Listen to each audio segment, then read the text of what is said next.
Tony Kinnett. Tony Kinnett. Tony Kinnett. Tony Kinnett. Tony Kinnett. Tony Kinnett. Tony Kinnett. Host of the Tony Kinnett Cast. Merry Christmas. You're listening to the Tony Kinnett Cast on 93 WYBC. Here on the Daily Signal. Well, we have a bit of breaking news to share with you here. We're going to have to skip some of the Christmas frivolities for just a couple of minutes. The newer, skinnier, more lean continuing resolution has just failed in the House of Representatives. Johnson needed 2/3 of the House to pass this continuing resolution, was not able to get a majority. So according to Bradley Devlin, who is our politics editor over at the Daily Signal, he says this should change things for Mike Johnson. So rather than push this to the Rules Committee to vote on this continuing resolution so that a simple majority could then send it to the Senate, he says Johnson should go back to the drawing board. He should huddle with Trump, Roy, Norman, and then also both of those guys are on the Rules Committee, Roy and Norman, to see what could get through the House and then do it.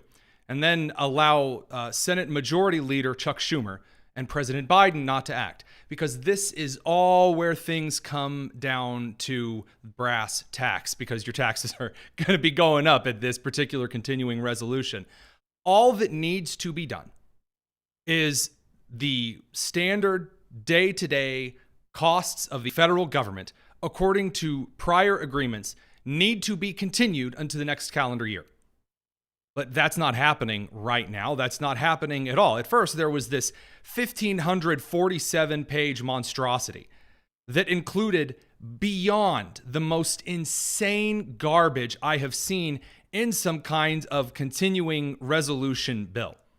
I mean, really just some wild stuff. Everything from mask mandates and vaccine mandates to like land reallocation to basically set aside land for a football stadium in Washington, D.C. And then you had the unfreezing for congressional races. We'll talk about that with Rebecca Downs here in just a couple of minutes. But let's talk a little bit about this last minute resolution, this thinner version. It was down to, and I want to make sure that I get this right. It was down to about 160 pages and did not get through. Now, 160 something pages down from over 1,500 pages should immediately tell you two things. Number one, there is no reason that we should be passing these massive continuing resolutions in the House of Representatives that are a ridiculous number of pages long. I personally think that over 100 pages, over 50 pages, is too long for any bill to pass the House of Representatives. And that's just me. So we're really not sure at the moment what is going to occur from the floor of the House forward. Tomorrow was supposed to be the last big day before everyone goes home and enjoys Christmas with their relatives. And it's that Christmas with their relatives promise on the horizon that brings us to House resolutions to fund the government and media coverage of this in the past. This is a political nuclear football that both parties have been kicking around, and the media covers only one way. So if the Republicans cannot forfeit enough to the Democrats regarding some type of House budgetary process, then the Republicans are blamed for shutting down the federal government. Doesn't matter who the president is, doesn't matter who the Senate Majority Leader is, doesn't matter who the Speaker of the House is, Republicans always get blamed for it. And the Democrats come in and say, well, Republicans couldn't reach a deal. And so there was a small moment today in the middle of this process, this bill, which, admittedly had quite a few problems in it as well, and we'll get to that, in which it appeared as though the Democrats were going to attempt to claim that Republicans and the Democrats had this original deal with this 1,500-page monstrosity, and now Republicans wanted to pass a much cleaner, though not clean, continuing resolution. It also sought to suspend the debt ceiling for 2 years, which is wild in and of itself. And so the Democrats were going to swing in, and already were starting to swing in, and claim that Republicans were just the worst thing ever to walk the earth because they didn't want to fund these various things. And we're going to talk about that just a little bit. First of all, the original reaction from the House Minority Speaker, this would be Hakeem Jeffries. He called this cleaner resolution laughable.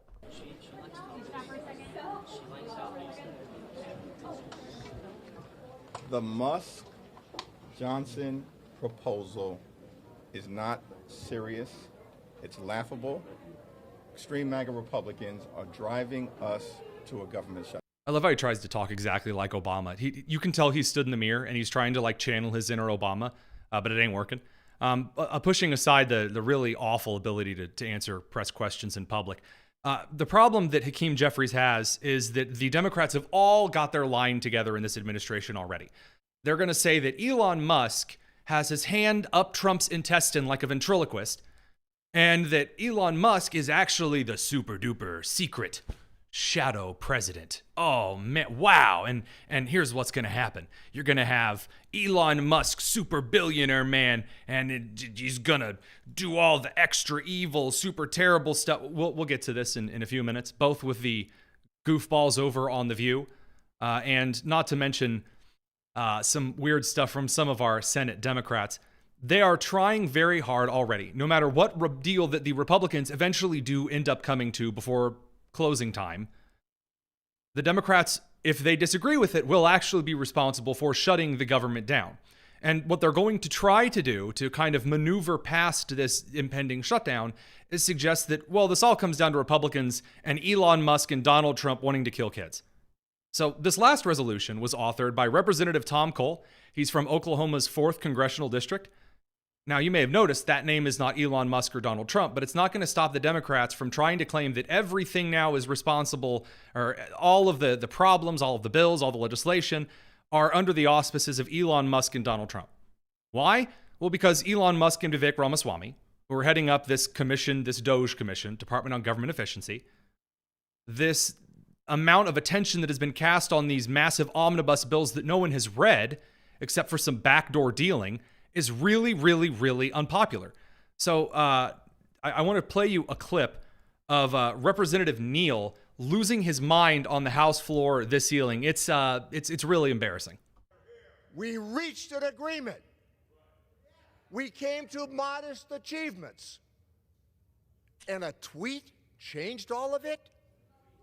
Can you imagine what the next 2 years are going to be like if every time the Congress works its will and then there's a tweet or from an individual? All right, we're going to cut him off because listen to what he just said.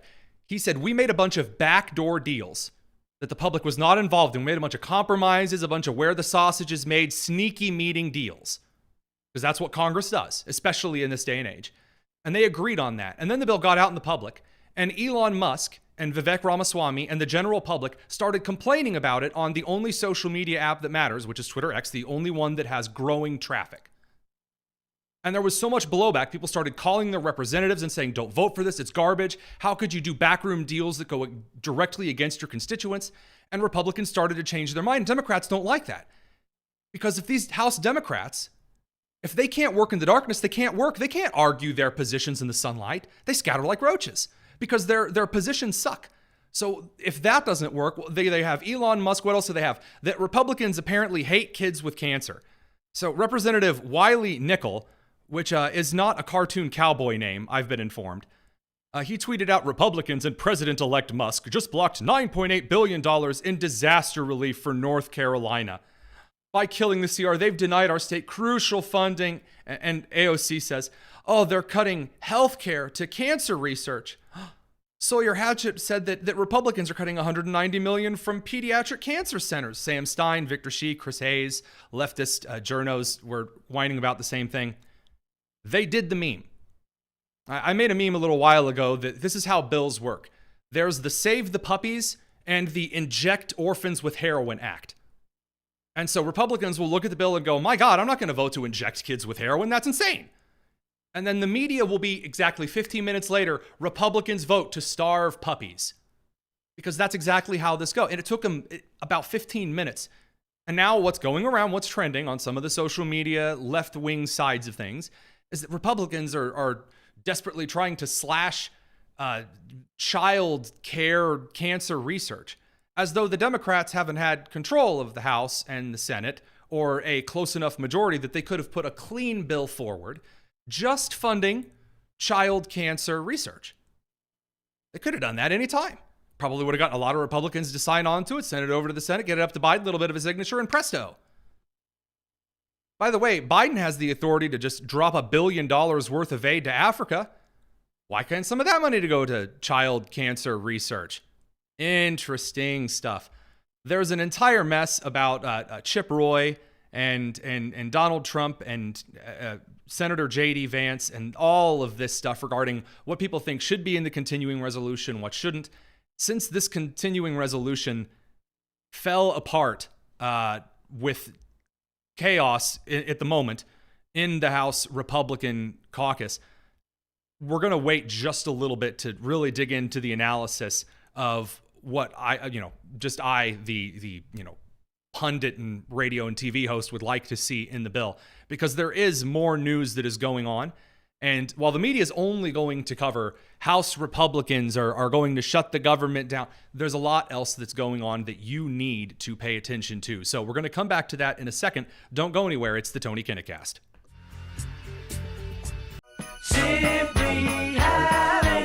It's the Tony Kinnett Cast on 93 WIPC. All right, a little bit more on the info is starting to trickle in regarding the failed House resolution here. And I want to make sure that we get this particular number precise here. On the voting for and against, 153 Republicans voted yay for the resolution.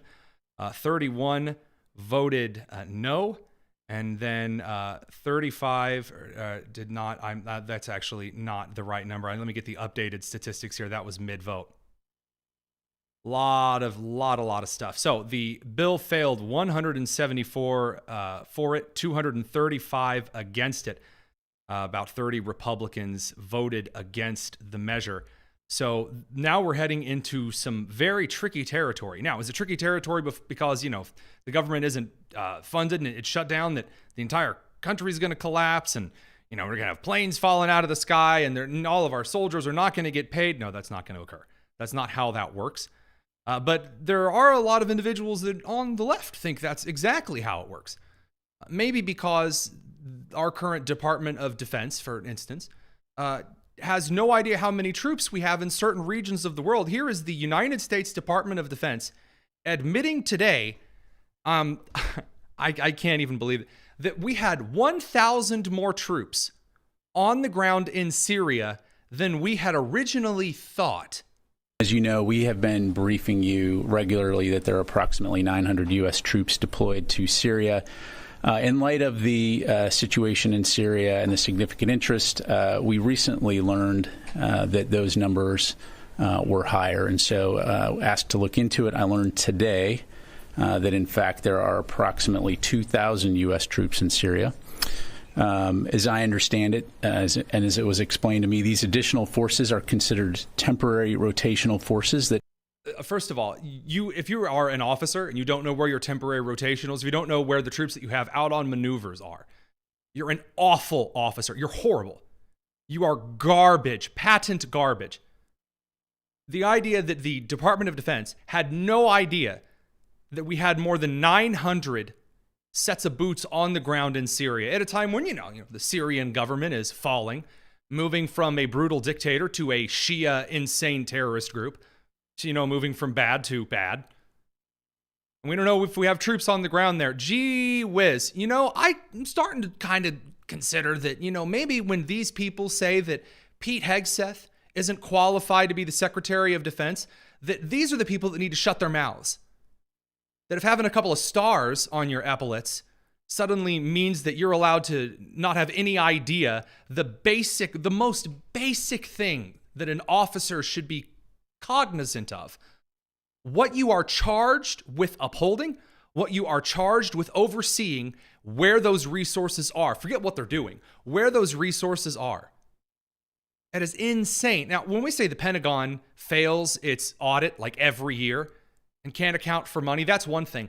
We are now at the point where we cannot even account for where our men and women in uniform are. God in heaven help our country. I don't want to hear a word about Pete Hegseth ever again. A disgrace. This administration is a disgrace. No one has any idea how the rules work at all. By the way, and if you were looking, when I was sent this particular video clip today, the caption on it, which is, it says that The View was kind of laughing and joking around about the idea that Elon Musk and Senator now Vice President-elect J.D. Vance, that they're going to secretly coordinate to assassinate Donald Trump and take over the country. I thought, well, they have to absolutely be joking, because no one could really be that stupid. And then I remembered that, it's the ladies of The View. So here is Whoopi Goldberg showing the entire country that she has at least 3 dozen brainworms at any given time. Who is in charge? Because I've been saying it for a while. Yes, you have. I've been saying that I think Elon Musk believes he's president. Okay, stop real quick. How dare you say who is in charge? Do you know who is supposed to be the president of the United States right now? Joe Biden. Who's in charge? We're going to get to that in just a second. So I'm going to allow Bozo the clown here to honk her nose and continue. I do. Well, you can call him vice president. I've called him vice president. I called him president, because I don't know what JD is doing. I hardly ever. I don't remember the last time we even talked about it. The last time anyone saw J.D. Vance, one of those times he was delivering aid to the victims of North Carolina. So, but she hasn't seen him. Whoopi hasn't seen him because, he's not doing like the Call Her Daddy podcast. JD, You're right. He's planning the presidency when they get rid of Trump. So you think it's Musk, Musk Vance? Possible. Hey, you know who? Stay away from the stairways. Because, people put the leg out to trip you going down the stairs. Watch out. You know who did a lot of falling down the stairs? Joe Biden.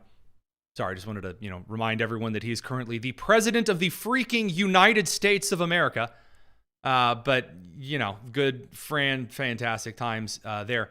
Another little bit of news. A group of illegal immigrants got together in Los Angeles today to protest outside the Immigration Customs Enforcement building, which I don't think maybe these individuals are quite aware of what this does. But anywho.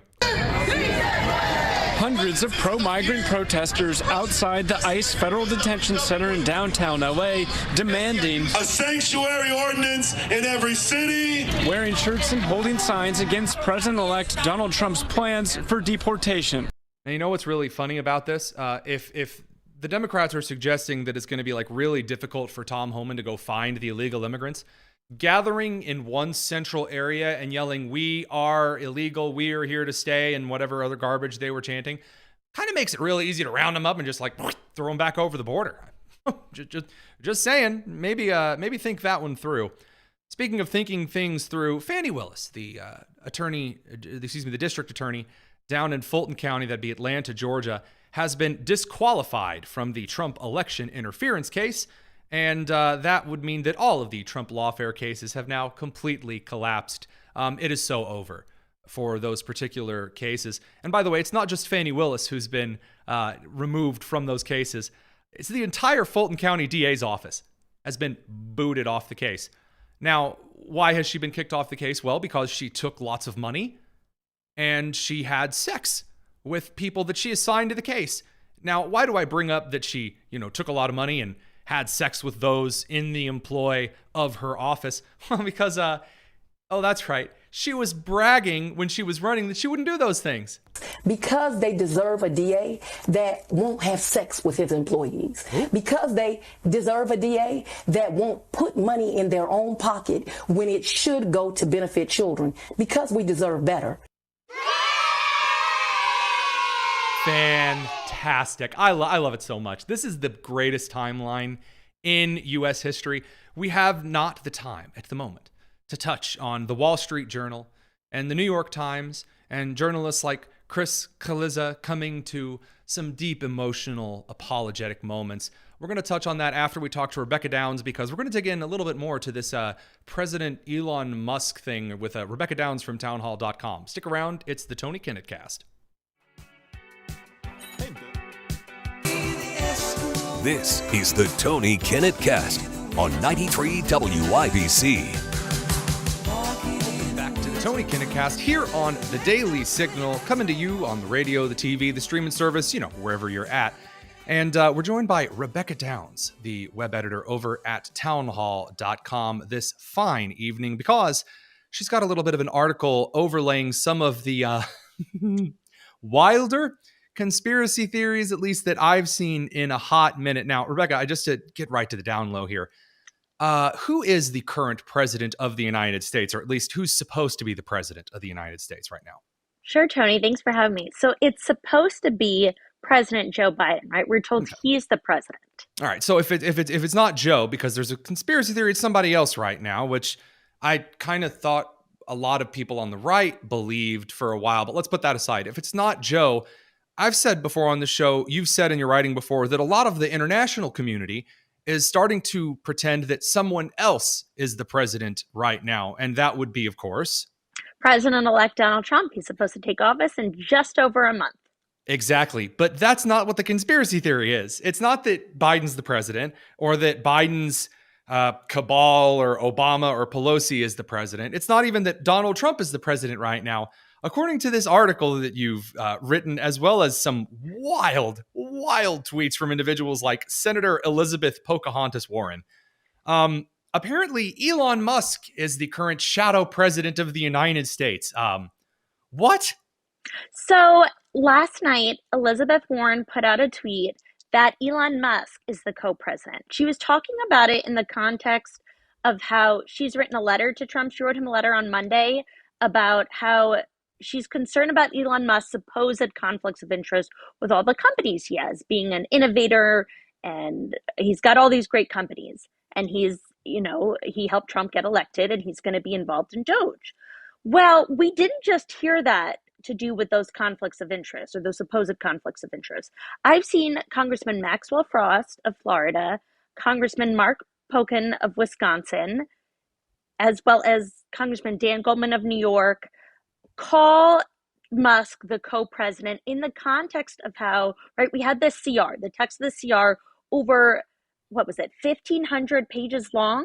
1,547 Yeah, pages. And yeah. then give or take, I know this sounds crazy, give or take another 40 pages because, Congress. There can't be too much of it. And I did see some members cleverly call it the Kremnibus. I thought that was very clever.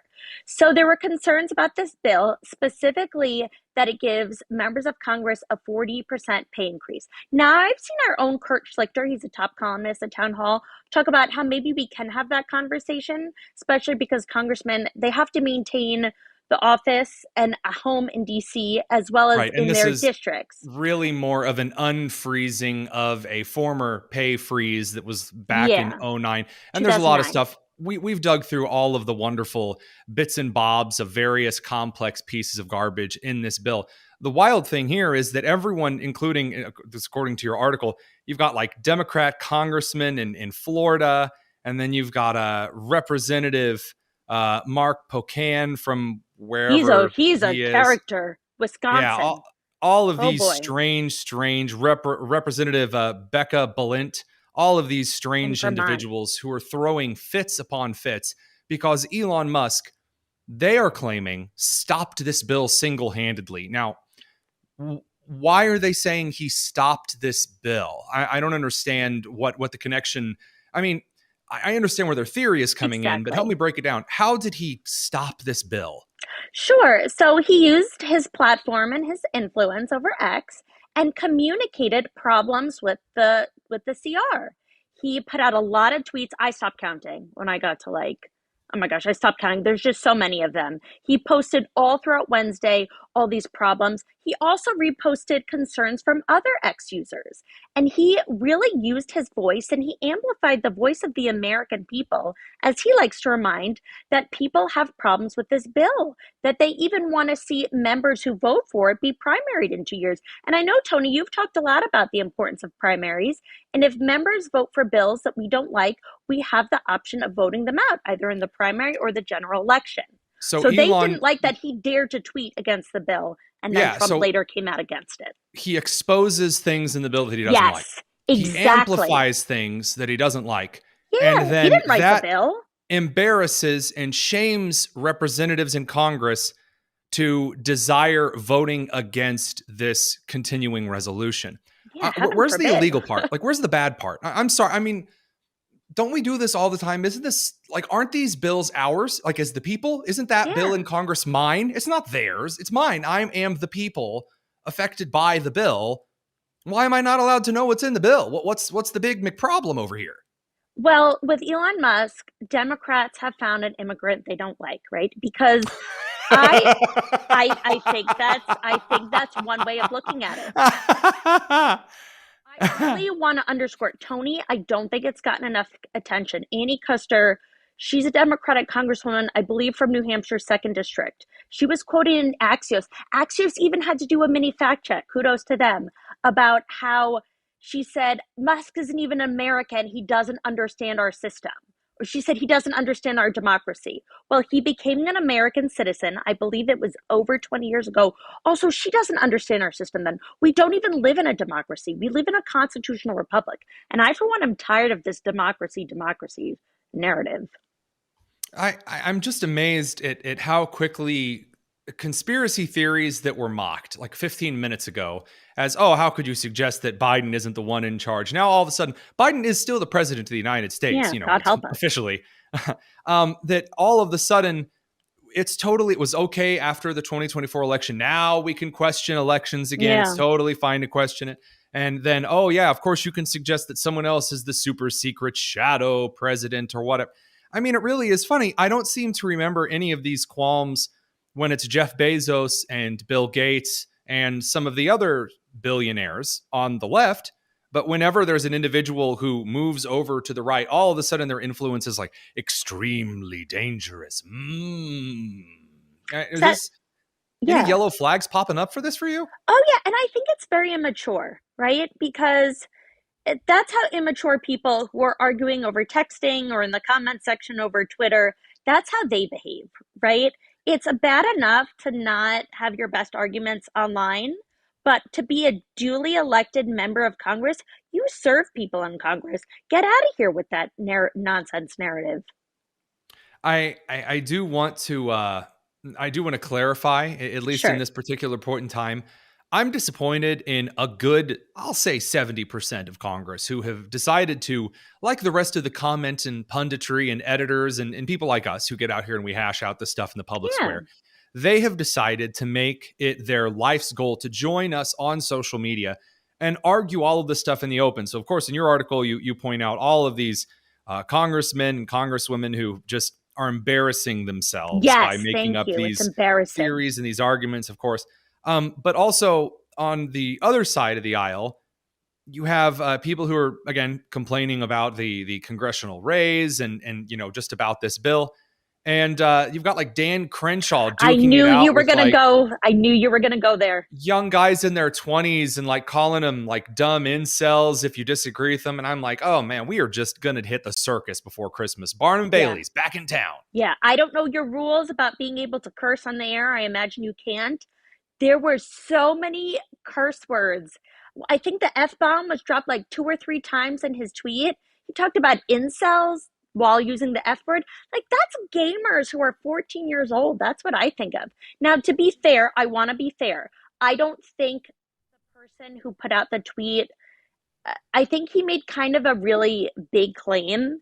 And I could understand, especially someone with Dan Crenshaw's energy, to put it, I could see why he would be upset, but he's only hurting himself and his own case. I think there was a community note, but like still. There really is the idea of punching down and like this concept of these representatives and these senators, which by the way, I do want them to engage with the community at large. But this idea of like duking it out with just guys out here on X or on YouTube or Facebook or whatever. It's just given me like angry suburban mom energy. Yes. Oh my gosh. Really so embarrassing. True. Wine moms. And it's the criticism though. I think the two. So a couple things can be true at once here. So number one, just because Dan Crenshaw says something doesn't necessarily mean it's wrong. Just because Dan Crenshaw says something doesn't mean it's right. That said, there is a level of defensiveness about this particular continuing resolution in which there are a lot of representatives that appear very embarrassed that they might be associated with this because of the garbage that is in it, because they may have signed on to it for the good of the group or because, well, that's what we've done for the last 10 or 20 years, And it just, that status quo is not going to hold. People are tired of it. And if they're upset that Elon Musk is suggesting that, well, there might be some primaries involved if we're not actually going to, play ball, there is the argument to be had in the future between, what is it, like pragmatism and the ideologies of each party, like actually what we can do versus what we want to do. And I think this is a conversation. We could have an hour-long conversation on this. When do we, get rid of the status quo? Because we are in debt and it is a problem, but also it's like, oh, just want to get through Christmas type of thing, It's strange. All I can say is just that what wildness has gone on in Congress is probably not going to get better as long as we have the desire to go into Congress and become an influencer or a media personality and get out there and, the young people. Act for the cameras. Oh, it's just, it is bothersome. And then on the other side, you have like the garbage establishment who like screws over their constituents. So it's catch-22 fun. Rebecca Towns, downhall.com. Thanks for bringing this to our attention. And thank you. I hope you'll join me in wishing Shadow President Musk a very Merry Christmas. Indeed. Merry Christmas, Elon Musk. We'll be back in a second. It's the Tony Kinnett Cast here on the Daily Signal. You're listening to the Tony Kinnett Cast on 93 WIBC. Well, I would love to get right to some of the... I just realized how appropriate this particular bumper is. We'll get to the media in just a second. I just got this blip from one of the producers. Secretary Antony Blinken has announced that the U.S. is now going to provide $200 million in additional assistance in humanitarian aid to Sudan and neighboring countries. Isn't that funny? Amazing how when it comes to giving aid to like Western North Carolina or say Georgia or Florida, you need a congressional bill that we've got to haggle over. And we've got to get 15 pages worth of crap filled with vaccine mandates and mask mandates and opening up government censorship shops again and all this other garbage like land allotments for football stadiums. That takes a congressional bill. But whenever Biden wants to give aid to a foreign country, he's just got, and then it's gone. Amazing. $200 million in additional assistance to the humanitarian response inside Sudan. In addition to the $1 billion Biden just gave Africa. When the left tells you that, man, these Republicans are so terrible because they wouldn't vote for this bill, that one of the things in it was $140 million that would have allowed for grants to children's cancer research. I want you to point to this and be like, well, wait a minute. Well, why did this get put ahead of the children's cancer research thing? Why is it in our current system that the State Department is allowed to write $100 million, $1 billion checks to whomever, anytime, anywhere, no problem? But when Congress wants to set up little grant systems for American citizens, there's a whole hang on there, folks, hang on. Now, I'm not suggesting that the government of the United States get involved in anything particularly, but it's just kind of funny. Thank God, if North Carolina wants aid, at this point, it really needs to change its name to Sudan. So everyone loves the Eastern Seaboard. You've got Florida, you've got Georgia, South Carolina, Sudan, Virginia. Fantastic place, that. As far as the media is concerned, the Wall Street Journal reported today how the White House functioned with a diminished Biden in charge. Aides kept meetings short and controlled access. Top advisors acted as go-betweens, and public interactions became more scripted. The administration denied. Biden has declined. So the Wall Street Journal has now finally started to report from its left-leaning news side of the organization, that, Biden looks like he had dementia. No kidding. The New York Times has also finally dawdled around this particular thing. That is after they suggested that everyone pointing out that, President Joe Biden was declining mentally over the last 8 years was some type of conspiracy theorist and editing videos or whatever. So really hilarious stuff. I should point out the Deputy Press Secretary, Andrew Bates, who I'm pretty sure could not count his fingers and toes if he had a chart, said that Biden, quote, has earned the most accomplished record of any modern commander-in-chief, like the dead U.S. troops out of Afghanistan, and rebuilt the middle class, the crippling inflation, because of his attention to policy details like, mixing up the presidents of nations and calling out to dead congresswomen who aren't in the room, that impact millions of lives, more Americans who are living week to week on credit card debt for essential purchases. So other than the fact that Andrew Bates is one of the world's worst individuals at his job, we have journalists like Chris Kaliza, who was a commentator on CNN for a while. He issued an apology video today. It says, an apology. As the journalist, I should have pushed harder on the very real questions about Joe Biden's physical and mental health as president. And then he has this video where he talks about it. He's not sorry. He's not sorry that he lied to the American people. He's sorry because he got caught. And this, by the way, is the lie that cost the media everything. I want to make that clear. Everyone's saying COVID is what cost them. No. Lying about Joe Biden, the most obvious lie in history, that Biden is fine. Dude's falling down everywhere, can't even speak. Don't take my word for it here today. Here's good old Joe, who responds to questions just incredible. Any other regrets that you have? Anything you wish you would have done differently? Well, I guess if I thought a lot about it, it'd be something I would have specifically done, but not generically. Generically. Stop! He's already dead. I mean, goodness gracious. Generically. God help us all. I don't understand why the media is just so bewildered now that when they come out and apologize to the American public, they don't receive like the hugs and forgiveness. You lied blatantly and so poorly as well. They weren't even good lies. And now the media has, both because of bucket whip syndrome, that cable network isn't necessarily an essential thing anymore, and also because they have completely destroyed any credibility that they have. They think they're going to try the same old stuff and they'll have control of the conversation again. They don't. The reason the Democrats are upset about X and Elon Musk is because that's where news breaks. Not on CNN, not on MSNBC, not on C-SPAN or NPR. None of those places are maintaining control of news coverage. That's going to continue.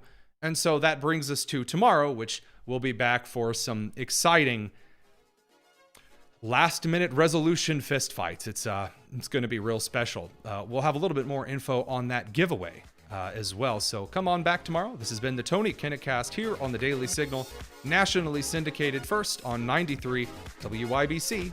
Take care.